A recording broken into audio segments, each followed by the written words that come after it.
Ɗaya daga cikin 'yan bindigar da suka sace mahaifiyar Dauda Kahutu Rarara makonni uku da suka gabata, sai dai a halin yanzu ya fito ya bayyana cewa shi ne yake da alhakin sace mahaifiyar Dauda Kahutu Rarara.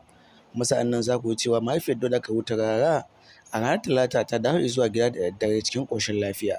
Sa'an nan maƙiya waɗanda ba sa ƙauna suka cewa ta dawo masu bayyana labarai daban-daban a kanta. Wasu kan bayyana cewa ta mutu, wasu kuma kan iya bayyana cewa Allah ya sa mata fyaɗe.